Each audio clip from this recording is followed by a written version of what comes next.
Davies. It's a pleasure to serve under your chairmanship, and I congratulate the honourable member on securing this debate. I think we've all understood intellectually that our energy supply is a national security issue, but that reality has smacked us in the face this year with the way that Putin has weaponized energy supply. And we've seen that a global spike in demand causes British families real pain in their pockets. And the government's trying to do what it can about that, but those forces are ultimately beyond its control. It can mitigate the impact of them, but it can't totally prevent those problems. So I welcome a lot of what's in the energy security strategy from the government, not least the fact that it puts us on track to have 480,000 clean jobs by 2030 and 100 billion pounds of private investment, because government should invest in these technologies, but we will only get to where we want to if we can access private investment to support them as well.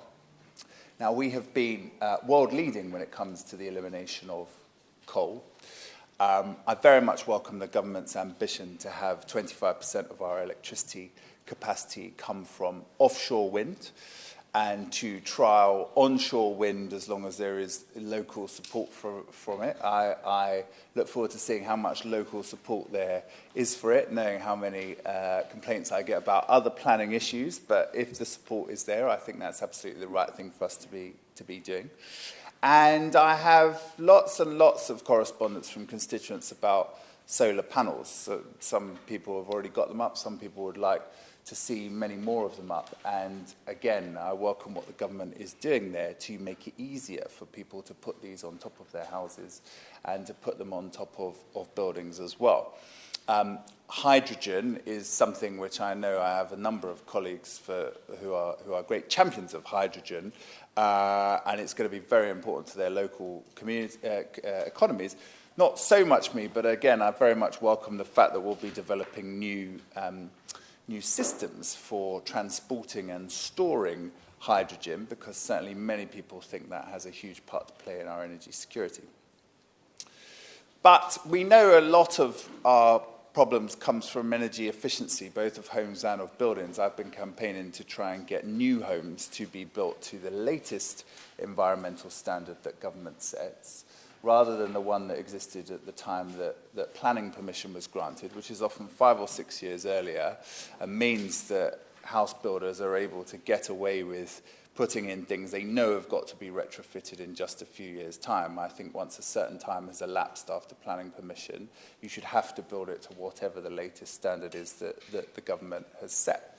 And I welcome the temporary relief on VAT for energy efficiency projects, on houses, but we are going to need a very large retrofitting programme, because it's important to get the new homes right, but actually we need to learn from the Green Homes Grant Scheme and put in place the right retrofitting programme, because then we will not need as much energy as we are using at the moment. And similarly on heat pumps, the government's providing welcome financial support for people to get those, but it's still too expensive for most people. And the manufacturing competition that we will have this year, I hope, can do something about that and bring down the cost of that technology, because certainly I have a significant number of constituents who would like to put one in if they could, but they just can't afford it.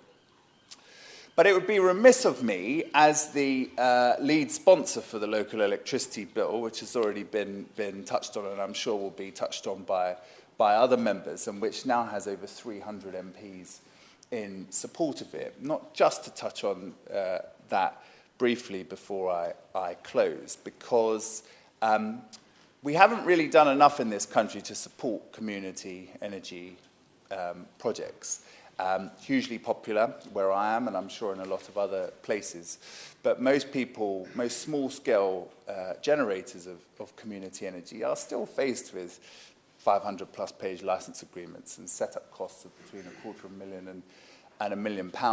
And the government, successive governments, have tried to do things to help more community energy into the market. But if you take the Licence Light scheme, I'm told only 3 such licences have been granted since 2009.